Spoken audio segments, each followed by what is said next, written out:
Well, hey, hello everybody, this is Petro Black here, and welcome to my reaction to Doctor Who Series 9, Episode 11, Heaven Sent.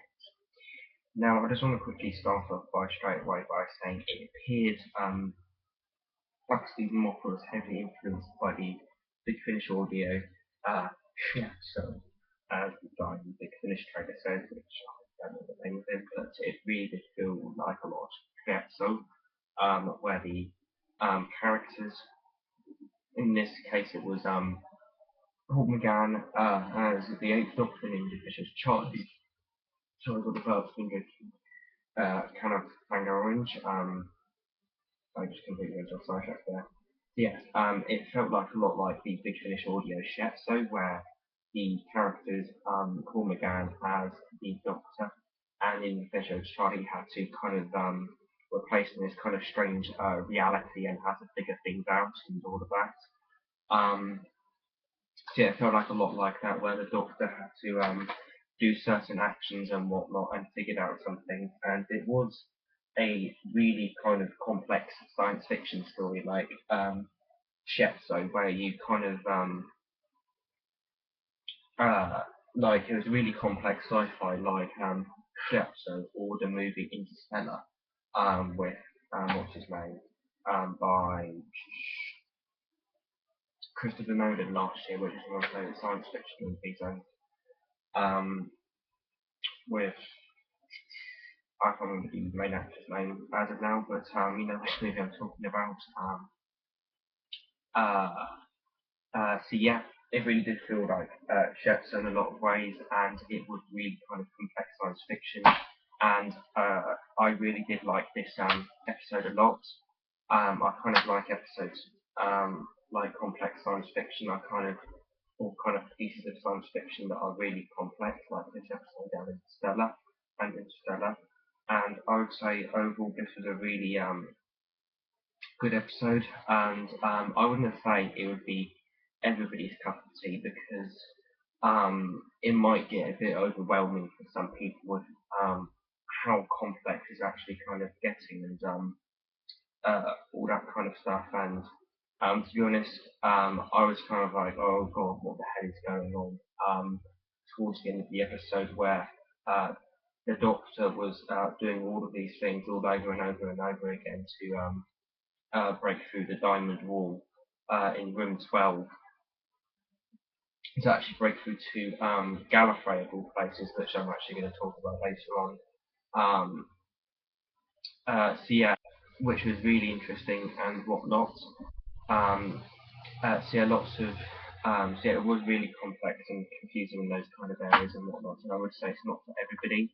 And as I was saying, uh, when the Doctor's breaking through the diamond, uh, looping going through that loop and breaking through the diamond wall, I was kind of confused, like, oh, what the hell is going on? But I did, and I did kind of get it towards the end. So um, yeah, that all of that was really interesting, and all of that. And I would also say the production values in the story were absolutely fantastic.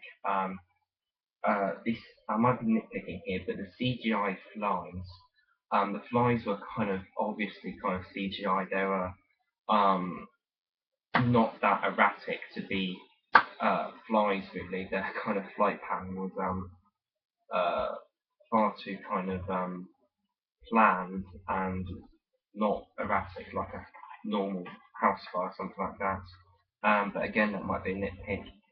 The CGI was fantastic. The production values are fantastic. I really love the visions of this story. These shots of the castle rotating and shifting like a kind of Rubik's cube on a huge kind of on like a Rubik's cube on an absolutely massive scale and whatnot. Um, so yeah, all of those shots of the castle changing and all of that are really interesting. Peter Capaldi put in a really good performance as the 12th Doctor, really convincing in some places, really convincing overall. And I would also say the score was absolutely fantastic as well. Um, And it also appears we're finally going to be getting answers to um, the Doctor finding the kind of plot thread, the Doctor finding Gallifrey, which was set up at the end of this underwhelming kind of Who the 50th anniversary special, The Day of the Doctor. Um, so it should be interesting to see where Hellbent goes with Gallifrey returning and all of that, which was an absolutely fantastic cliffhanger. They said that they were going to be uh, and it said, and people were saying that it was going to be an absolutely huge cliffhanger and whatnot, and I would definitely say it was quite a big surprise to see Gallifrey return, and it also it's nice to see that Gallifrey is returning in kind of an attempt to see that the Day of the Doctor, that plot thread that opens up at the end of the Day of the Doctor, looks like it's going to be finally explained, so it looks like that's going to be finally explained at last. So yeah, as you can tell, I'm doing this ad lib, which is not good at all. I'm stopping so hard at this right now.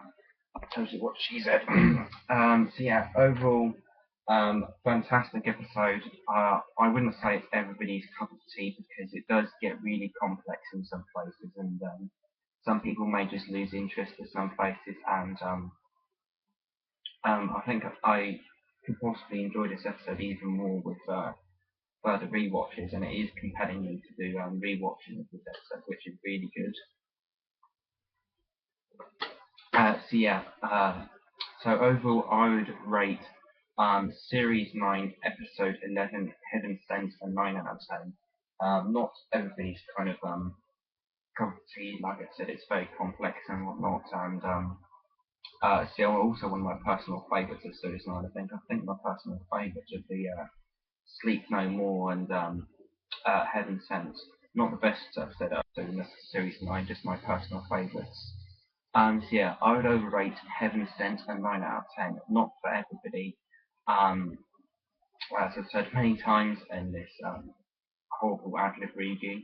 But yeah, and I'm really interested to see what Hellbent does next week. So yeah, so like that, subscribe. I hope you guys enjoyed this video. It's got black, the Matt